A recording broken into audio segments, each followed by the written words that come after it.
Hello everyone, my name is Leslie. This is a series of frugal thoughts, and my frugal thoughts for you today is something that I learned in the Tightwad Gazette, and that is that if you start doing one thing, you can save a lot of money. And that is kind of a little bit of a, it's not one thing. That's what the little trick is here. This is what I learned in the Tightwad Gazette. But before I should say that, I would like to thank people who have become my recent subscribers.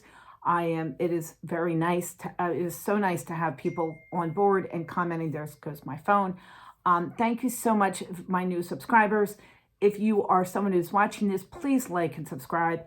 I think you can turn off the notifications if you don't want to come back, but please like and subscribe. It would really help me out a lot. And it's encouraging to know that people like this content and so that I can continue to do it.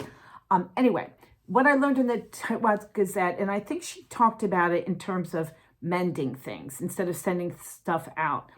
And the two things I learned in the Tightwad Gazette is when you save money doing things yourself, you can use that money because you haven't spent it. You use that money further down the line to do other things. So the very simple and easy example, but it really starts to add up, is I have never had my nails done. That's a lie. I've had them done once on the day before I got married. I had my nails done. I've never had, you can see I don't even do them now, which a friend of mine was appalled that I don't do my nails except in the summer, but occasionally I do them myself, and if I do them. Anyway, I have lots of friends. Most of my friends do get their nails done every week or every other week sometimes. Anyway, excuse me. They said that they seem to all spend like $20 every 2 weeks. So I'm going to use the example of $10 a week on having your nails done. If you have your nails done for you by someone else instead of doing it yourself, you're spending $10 a week, which over the course of the year is $500. Over the course of 10 years, that's $5,000. Over the course of 50 years of having your nails done, that's 5 times 5,000, yeah, that's right. No, it's 5 times 500. Okay, well, I've messed up that arithmetic. The point is, you can see, if you're spending $500 in 1 year, it's 5,000 in 10 years. In 50 years, if you start when you're 20 and you go to your 70, that's $250,000, $225,000. Anyway, I did mess up that. You can see that you can start to do some real things with that money instead of having someone use your nails. I have never once. I do notice people with really beautiful nails occasionally, but I've never saw anyone and said, oh, she obviously does her own nails, because it's just all nails. Like, I don't really care. And yeah, I mean, I've never noticed really spectacular nails being done. So if you do them yourself, my point is you can probably save money. In Amy Decision in the Tightwad Gazette talked about doing her own lawn work. They do everything. My husband and her husband was handy. My husband is not handy. I am not handy. So we do pay people to come in, like plumbers and things like that, on like service, like electricity, things like that. But we do not pay people to mow the lawn.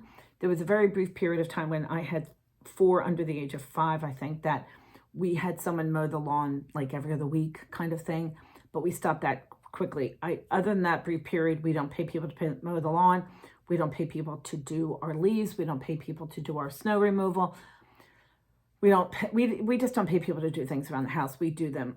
One of the other examples, which if you're watching this channel, this may not really be applicable to you, but a lot of the people where I live do pay for people to clean their own house.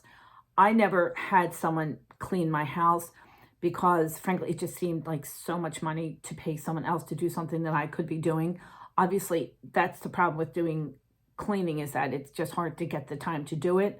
But once I kind of said this to my husband, I said, if I had like 3 hours to really clean, I could save us X amount of money per week if I were allowed to, like, not allowed, but if I were away from the kids, away from the having to answer the phone, away from the door, away from this.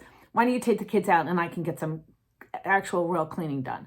But anyway, so just to go through the math again, most of the people in my neighborhood probably pay, I'm going to make this number up because I don't know. I did ask somebody down the street about a year ago. He told me he pays $200 every other week. So let's say it's about $100 a week you're paying for someone to clean your house. is the average. If it's $200 for every 2 weeks, it's $100 a week. Over the course of 1 year, you are paying $5,000 to have someone clean your house. Over 10 years, you are paying someone $50,000 to clean your house. I have lived in this house for 30 years. That would be 30 times 50. That is $150,000 that I have, quote unquote, saved because I did not have someone clean my house. Now, I want to make it very clear. My house is not clean.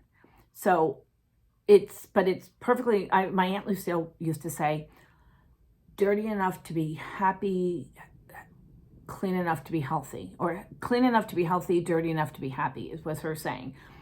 We're fine. I've raised 5 kids here. We're my husband and I and my daughter Lily and now Mabel. We're still here. You can see the tree is still up and it's mid-January. So we're not, we actually like the tree being up, by the way. It just has its lights on it. No more ornaments because Christmas is over, but we do love the lit tree. Anyway, so just consider whatever is your one thing. I can't tell you what your one thing is. It could be nails, it could be your lawn, it could be, you know what, I can probably not get my dry cleaning done every week. Maybe I could wash the shirts myself and steam clean them, if you're even going into the office anymore. So whatever your one thing is, that's the important thing. If you stop paying someone else to do your one thing, you will save both the money, well, you'll save the money, and then you will have so much more money. Even something as simple as stopping paying someone else to do your nails, you can see that, I forget, I messed up the math on that one, but just if you stop paying someone to clean your house, you're going to save a tremendous amount of money. It's like hundreds of thousands of dollars over the time that you're living in the house. Now, if cleanliness is very important to you, which it is to a lot of people, I'm okay with a little bit of clutter and a little bit of mess. I'm okay with that. And I do find myself cleaning constantly. I'm always, every time I walk through a room, I'm cleaning something, I'm picking it up. If you don't want that kind of stress in your life, I get it. But I will tell you, as someone who has never paid, I think about that a lot. And I have said this before, when my husband had some medical issues, I knew we were going to be okay, because while our income was going to be changing, we were all already living such a frugal lifestyle, and that there were so little expenditures out, with the exception of our kids going to college, that we were going to be fine. But anyway, if you have one thing that you do, or that you do not do, please let me know. Please like and subscribe.